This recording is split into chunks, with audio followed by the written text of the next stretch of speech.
Referências filosóficas presentes no filme Matrix. Primeira referência: a inquietação filosófica ou a filosofia nasce do espanto. Em uma determinada cena, Neo está no seu apartamento minúsculo, está sonolento e começam a aparecer mensagens na tela do seu computador. A última mensagem diz: siga o coelho branco, em uma referência a Alice no País das Maravilhas, de Lewis Carroll. Essa mensagem produz em Neo uma inquietação, uma curiosidade, um desejo de conhecer algo. Ele tem uma abertura para o desconhecido, um desejo de sair da superficialidade, do senso comum. Em uma outra cena, Trinity encontra Neo em um bar e diz para ele: eu sei por que você está aqui, Neo. Ele tem uma conversa bem filosófica com ela. E ela diz que é a pergunta que nos impulsiona a sair da zona de conforto. E muitas vezes as respostas estão disponíveis para nós. E se você mergulhar nessa experiência do saber, você vai encontrar as respostas. Nesse sentido, a frase "a filosofia nasce do espanto", atribuída a Aristóteles, traduz muito bem a atitude de Neo no início do filme. A atitude de se espantar, de se maravilhar, de se deixar-se levar por aquilo que a maioria das pessoas vê como óbvio. Isso está no cerne da filosofia. Segunda referência filosófica presente no filme: Simulacro e Simulação, de Jean Baudrillard. Em 1981, foi escrito o livro Simulacro e Simulação, do sociólogo francês Jean Baudrillard. Essa referência aparece na cena do filme em que Neo esconde dinheiro que recebe e as mídias que vende dentro de um livro falso, uma espécie de cofre. Na capa do livro falso está escrito Simulacro e Simulação. Em um determinado momento do filme, Morfeu fala a Neo: bem-vindo ao deserto do real. Deserto do real é uma expressão que também encontramos no livro de Jean Baudrillard. Falando de maneira bem sintética, Baudrillard, em seu livro, fala do domínio da mídia e da cultura de massas em nossas vidas. Segundo Baudrillard,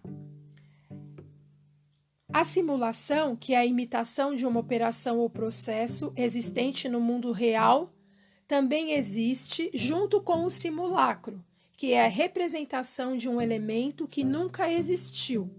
Assim, o simulacro não tem vínculo com o real.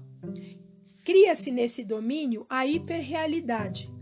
Na pós-modernidade, os símbolos, as imagens, são mais reais do que a própria realidade. No mundo atual, estamos cercados de simulacros, cercados de elementos de hiperrealidade. Terceira referência filosófica: Morfeu, o deus dos sonhos. Morfeu é um deus da mitologia grega, filho do sono, Hipnos, e da noite, Nix. Ele é o deus do sonho. A mitologia nos conta que Morfeu era um ser alado e podia imitar a aparência de qualquer pessoa, uma vez que possuía a qualidade da metamorfose. Suas asas eram grandes e muito rápidas. Elas batiam sem fazer barulho. Era permitido viajar por toda a terra. Era permitido a Morfeu viajar por toda a terra. Como um ser metamorfo, ele invadia o sonho das pessoas, assumindo a forma que desejava. Os gregos antigos acreditavam que uma noite bem dormida e seus efeitos positivos só seriam explicados pela presença desse deus. Muitas vezes Morfeu é retratado também com uma coroa de papoulas, uma flor linda e delicada. Acreditava-se que, durante o sono, ele voava sobre a pessoa e podia tocá-la com uma papoula vermelha. No filme, Morfeu é o personagem que vai ajudar Neo a despertar da Matrix e que possui uma crença inabalável na vitória dos seres humanos. Para os agentes da Matrix, Morfeu é um terrorista, o homem mais perigoso do mundo. Quarta referência filosófica: o mito da caverna de Platão. Uma das cenas mais famosas do filme é quando Morfeu e Neo se encontram, e Morfeu oferece duas alternativas para Neo: a pílula azul que representa continuar vivendo na Matrix como tudo era antes. Se fizer essa escolha, Neo acordaria em sua cama como se nada tivesse ocorrido.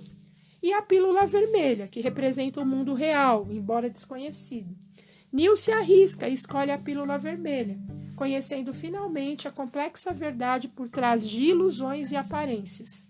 Essa narrativa que o filme nos apresenta de sair da ilusão, das sombras e acessar o real, o que é mais complexo, mais profundo, pode ser localizada na alegoria da caverna de Platão. No livro 7 do Diálogo à República, Platão nos apresenta a seguinte história.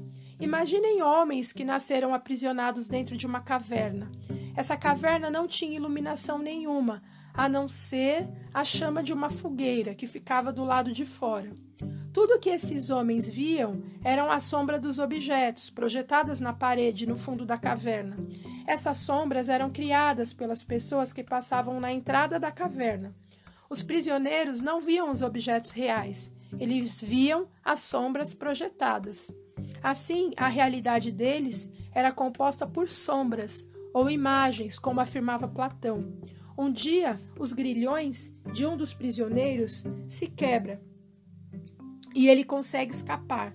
O processo de saída é doloroso, tem insegurança, medo, mas ao fim e ao cabo o prisioneiro consegue acessar não mais a sombra, mas a realidade das coisas. Ele fica maravilhado com aquela descoberta, até que ele decide voltar e avisar os outros prisioneiros que lá ficaram.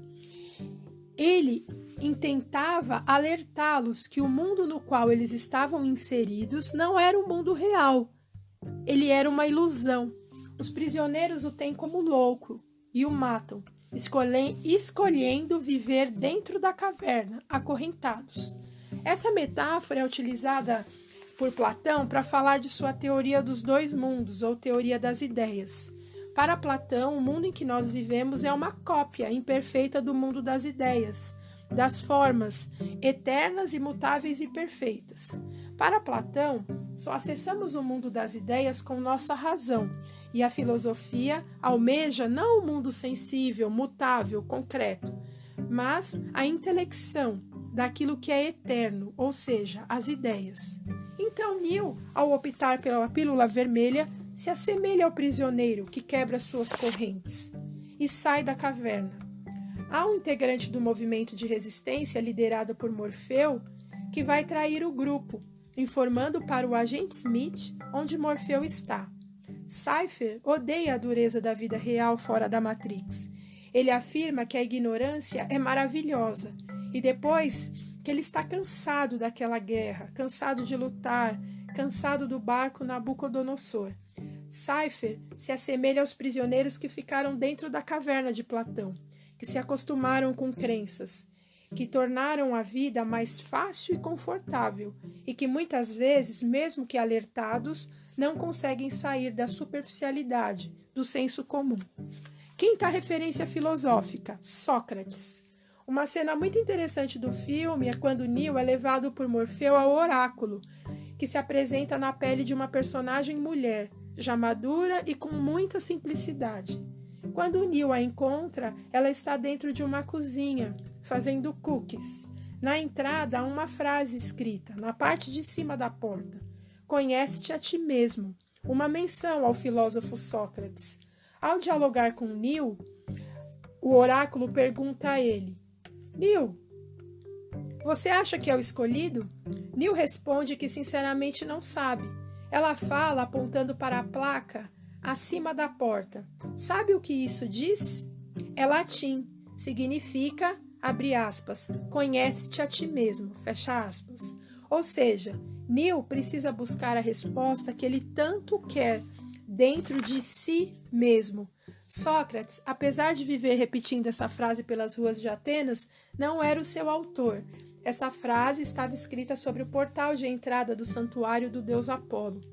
Sócrates acreditava que o autoconhecimento, um mergulho em si mesmo, proporcionaria um melhor relacionamento consigo mesmo e com o mundo ao nosso redor. Algumas questões abordadas no filme são fundamentais para compreendermos a sociedade pós-moderna na qual estamos inseridos. o desenvolvimento da tecnologia, a automação, as redes sociais, o império das imagens, a hiperrealidade, a nossa autonomia de pensamento, a importância da dúvida e da ressignificação que devemos fazer aquilo que devemos fazer àquilo que nos é imposto ou determinado e que não contribui para uma vida bem vivida, uma vida feliz. Pessoal, eu vou finalizando por aqui. Deixo o meu abraço a todos e a todas. Saperialdi, saudações filosóficas e até a próxima.